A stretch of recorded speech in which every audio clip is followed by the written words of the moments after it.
রাত্রি নামটা শুনলেই মনে হয় গভীর কিছু। ওর হাসিটা যেন একরাশ আলো, কিন্তু সেই হাসির আড়ালে ছিল এক সমুদ্র কষ্ট। কেউ জানত না। সবাই শুধু দেখত রাত্রির চঞ্চলতা, প্রাণবন্ত মুখ, বন্ধুদের সঙ্গে হাসাহাসি। কিন্তু রাত হলেই ঘুমিয়ে যেত সারা পৃথিবী, আর জেগে থাকত একমাত্র রাত্রি, তার বালিশ, চোখের জল আর বুকের ডায়েরি নিয়ে। রাত্রির জীবনে একদিন এসেছিল অনিক, খুব ছোটবেলাতেই, ক্লাস 8-এ পড়ার সময়। প্রথম দেখা, প্রথম ভালো লাগা, আর তারপর ধীরে ধীরে গড়ে ওঠা একটা নিঃশব্দ সম্পর্ক, যেখানে কথা কম, অনুভব বেশি। অনিক ছিল রাত্রির জগতের রং।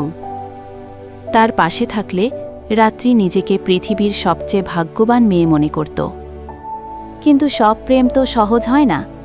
ধর্ম, পরিবার সবকিছু তাদের মাঝে দেয়াল তুলে দেয়। অনিক চেয়েছিল লড়তে, রাত্রিও। কিন্তু একদিন হঠাৎ করেই অনিক নিখোঁজ হয়ে যায়। কোথাও কোনো খবর নেই, ফোন বন্ধ, কেউ কিছু জানে না।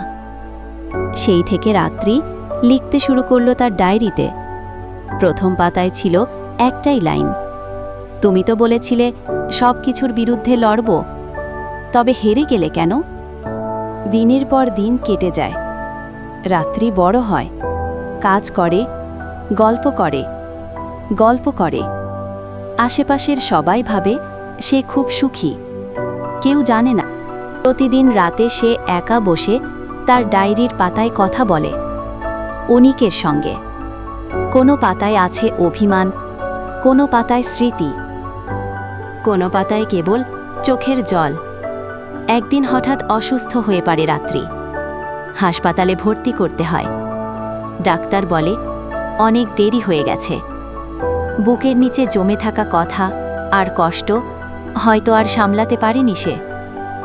শেষ রাতে সে ডেকে নেয় ছোট বোনকে, হাত ধরে বলে, তুই জানিস আমি খুব সাহসী ছিলাম, শুধু একটা মানুষ চলে যাওয়ায় আমি আর কাউকে বলতে পারিনি আমার কষ্টের কথা। এই ডায়েরিটা তোর কাছে রেখে যাচ্ছি, কারো সামনে পড়িস না, শুধু বুঝে নিস হাসির আড়ালে কতটা কান্না লুকিয়ে থাকে। পরদিন সকালে রাত্রি চিরনিদ্রায় চলে যায়, এক বুক না বলা কথা আর একটা ডায়েরি রেখে।